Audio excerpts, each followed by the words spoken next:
জাতিসংঘে ইরান ইস্যুতে ক্রমবর্ধমান উত্তেজনার মধ্যে যুক্তরাষ্ট্র স্পষ্ট করে জানিয়েছে তেহরানের বিরুদ্ধে তাদের সামনে সব বিকল্পই খোলা রয়েছে। একই সঙ্গে ইরান যে কোনো ধরনের আগ্রাসনের বিরুদ্ধে কঠোর জবাব দেওয়ার হুঁশিয়ারি দিয়েছে। এমন পরিস্থিতিতে সব পক্ষকে সর্বোচ্চ সংযম প্রদর্শনের আহ্বান জানিয়েছে জাতিসংঘ। নিউ ইয়র্কে জাতিসংঘ সদর দপ্তরে বৃহস্পতিবার অনুষ্ঠিত নিরাপত্তা পরিষদের জরুরি বৈঠকে এমন পাল্টাপাল্টি বক্তব্য দেয়া হয়। যুক্তরাষ্ট্রের অনুরোধেই বৈঠকটি আহ্বান করা হয়েছিল। ইরানের সাম্প্রতিক সরকার বিরোধী বিক্ষোভ এবং নিরাপত্তা বাহিনীর দমন অভিযানকে কেন্দ্র করেই এই আলোচনা অনুষ্ঠিত হয়। জাতিসংঘে নিযুক্ত মার্কিন রাষ্ট্রদূত মাইক ওয়ালস নিরাপত্তা পরিষদকে বলেন, যুক্তরাষ্ট্র ইরানের সাহসী জনগণের পাশে রয়েছে এবং প্রেসিডেন্ট ডোনাল্ড ট্রাম্প স্পষ্ট করে জানিয়েছেন হত্যাযজ্ঞ বন্ধ করতে প্রয়োজন হলে সব ধরনের বিকল্প বিবেচনায় নেওয়া হবে। তার ভাষায়, প্রেসিডেন্ট ট্রাম্প অন্তহীন কথাবার্তায় বিশ্বাসী নন, বরং প্রয়োজনে কার্যকর পদক্ষেপ নিতে প্রস্তুত।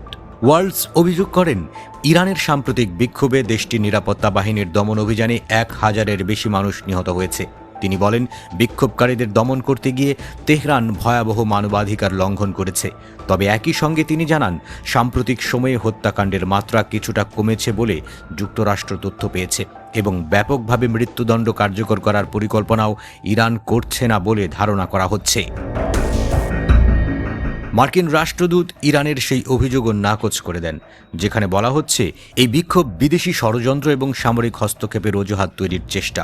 ওয়ালস বলেন, ইরানের শাসক গোষ্ঠী এখন আগের চেয়ে অনেক বেশি দুর্বল, আর সেই কারণেই তারা নিজেদের জনগণকে ভয় পাচ্ছে এবং বিভ্রান্তিকর তথ্য ছড়াচ্ছে।